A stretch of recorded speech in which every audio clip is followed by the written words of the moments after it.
लेकिन हम सब मिलकर इस सरकार से लड़ेंगे, मोदी शाह की तानाशाही के खिलाफ लड़ेंगे। आपने रेल की जमीन अडानी को दे दी, अपने दोस्तों को दे दी। आपने सेल की जमीन अडानी को दे दी, अपने दोस्तों को दे दी। महाराष्ट्र के पूर्व मुख्यमंत्री उद्धव ठाकरे जी, आदित्य ठाकरे जी, राज्यसभा के सांसद और शिवसेना के वरिष्ठ नेता संजय रावत जी, अभी भाभी सुनीता केजरीवाल जी से और अरविंद केजरीवाल जी के माता पिता और उनके परिवार से मिलने के लिए आए थे, उनकी बेटी से। निश्चित रूप से जो कुछ हालात इस समय चल रहे हैं और जो तानाशाही है, और केजरीवाल साहब के मामले में तो पहली बार ऐसा हुआ भारतीय न्यायपालिका के इतिहास में कि बगैर ऑर्डर की कॉपी के उनकी रिहाई पर रोक लगा दी गई और सीबीआई का नया मामला बना के उनको ज़बरदस्ती जेल में रखा गया। तो इन सारे बिंदुओं पे बातचीत हुई और निश्चित रूप से विपक्ष के खिलाफ ईडी सीबीआई सरकार का एक ऐसा हथियार है जिससे वो हम लोगों की आवाज़ को दबाना चाहते हैं। लेकिन हम सब मिलकर इस सरकार से लड़ेंगे, मोदी शाह की तानाशाही के खिलाफ लड़ेंगे। इसके लिए ये जो मुश्किलें आ रही हैं, इसमें एक दूसरे के साथ सब लोग खड़े हैं।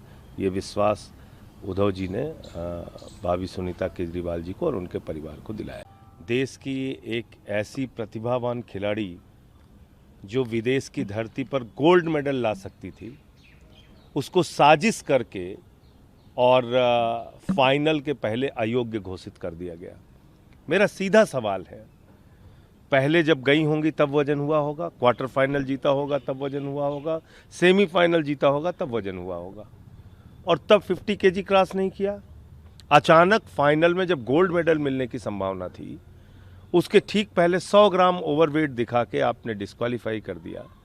मैं समझता हूं कि ये 144 करोड़ भारतीयों की भावना पर चोट है, उनके सपनों को चकनाचूर करने की कोशिश है, और मौजूदा सरकार ने कोई प्रयास नहीं किया। इसका और ज़्यादा दुख है कि आप अपनी ईगो के कारण, अपने अहंकार के कारण आपने एक भारत की बहादुर बेटी का सपना चकनाचूर कर दिया और उसके हाथ से गोल्ड मेडल छीन लिया।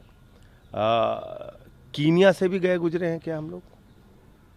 कीनिया अपने एक खिलाड़ी के लिए प्रतिरोध जताता है, अपना विरोध जताता है और उसका सिल्वर मेडल बहाल किया जाता है। उस खिलाड़ी का, कीनियाई खिलाड़ी का सिल्वर मेडल दिया जाता है इसको। लेकिन क्या हम विनेश फोगाट के लिए आवाज़ नहीं उठा पाए? भारत के प्रधानमंत्री रूस और यूक्रेन का युद्ध रुकवा देते हैं और अपने खिलाड़ी के लिए एक आवाज़ नहीं उठा सकी हमारी सरकार। कितने अफसोस की बात है कि उसको आज संन्यास लेना पड़ा। आपने इसी दिल्ली की सड़कों पे विनेश फोगाट को घसीटा, मारा, पीटा, और उसके बावजूद उन प्रताड़नाओं को पार करते हुए वो जाकर आज गोल्ड मेडल पाने जा रही थी। उसके ठीक पहले अयोग्य घोषित हो गई और पूरी की पूरी सरकार मूक दर्शक बन के ये सब कुछ देख रही है। इसलिए मैं कह रहा हूँ ये गहरी साजिश है विनेश फोगाट के खिलाफ। वो गोल्ड मेडल 100% लेके आती। और मैं प्रधानमंत्री जी के लिए और इस सरकार के लिए सिर्फ एक लाइन कहना चाहूँगा कि एक आंसू भी हुकूमत के लिए खतरा है।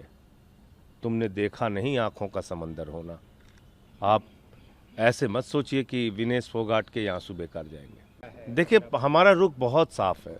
आपने रेल की ज़मीन अडानी को दे दी, अपने दोस्तों को दे दी। आपने सेल की ज़मीन अडानी को दे दी, अपने दोस्तों को दे दी। एयरपोर्ट की, पोर्ट की ज़मीन आपने अपने दोस्तों को दे दी, अडानी को दे दी। आपने अयोध्या में प्रभु श्री राम की नगरी में सेना की ज़मीन 13,000 एकड़ उठा के अपने दोस्त अडानी और बाकी लोगों को दे दी। तो ये वफ़ की संपत्तियों पर अपने दोस्तों का कब्जा करवाने की कोशिश है। इसके पीछे कोई दूसरी मंशा नहीं है। उनके दोस्तों को ज़मीन कम पड़ती रहती है, तो अपने दोस्तों के लिए प्रधानमंत्री जी और उनकी सरकार ये बिल लेके आई है। हमसे जुड़े रहने के लिए हमारे YouTube चैनल को सब्सक्राइब करें और नई वीडियो की नोटिफिकेशन के लिए बेल आइकॉन को दबाएं।